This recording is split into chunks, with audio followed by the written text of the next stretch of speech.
Hey guys, Jesse Crutch here, Cascadia Outfitters, Jones Sport Fishing, with your last weekly update for the Upper Columbia and Brewster.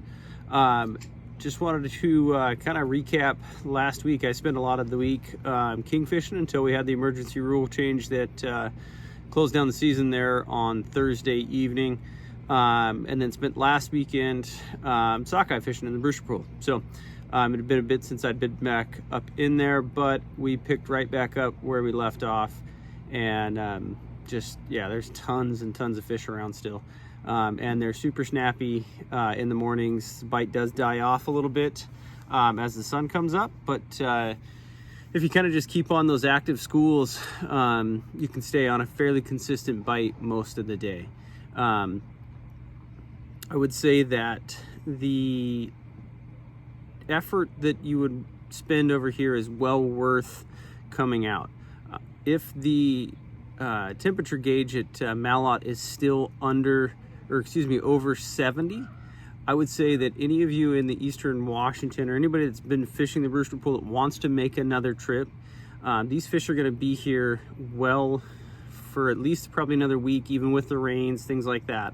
So don't hesitate to come over and get one more trip in or two more trips in before the season closes and those fish leave. The temperature gauge is really what you're going to want to watch to determine whether or not the fish are still here. And again, that's going to be about that 70-degree mark. When it dips below that is when you're going to see those fish probably leave. Up into that point, you should be able to catch them just as good as we have been. They're still cutting super good, even though they're starting to kind of turn color, but they cut amazing.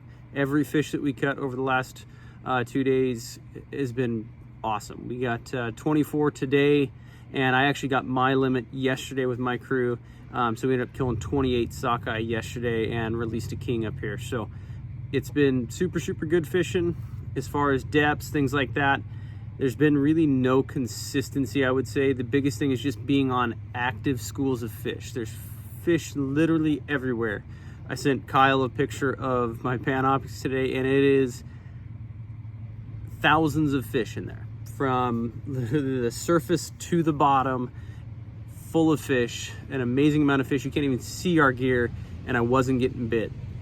But I left that group after banging my head against the wall for about 30 minutes, and went and found another group that was a little more active, and whack, went back to, bonking fish. So the biggest thing up here is just staying on groups that are active and willing to bite, and just adjusting depths to keep your gear either right in the middle of them or right over the top of their heads has been the most consistent thing for me all season. And then just keeping good shrimp. I did run a little hotter shrimp the last 2 days than I have been. Added a couple of drops of anise to them, and that really seemed to help kind of get a few more bites on the shrimp that I was doing that. So little tip, as the season goes on, you can do that to kind of get a little hotter shrimp, to get them a little bit more snappy, to get them to fire a little bit more often. So don't be afraid to chase them up shallow or out deep.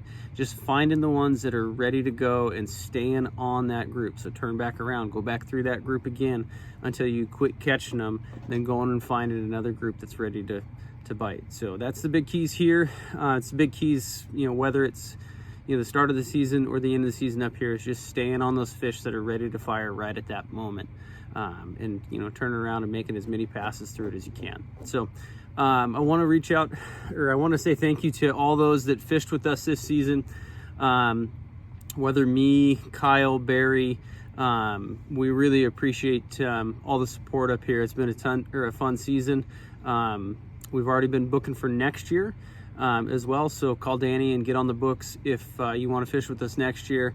And I know we've got a ton of openings there, both at the Confluence already, where I'm going to start next weekend down in Lewiston, but I know Kyle and Barry and Brett all have a couple of days open in Bowie 10. So tons of opportunity with us no matter where you're fishing. And we'd love to have you guys with it. We love kind of creating, those family experiences for you guys, and showing you a good time and sharing as much knowledge as we can. So appreciate all the support. Leave us any comments.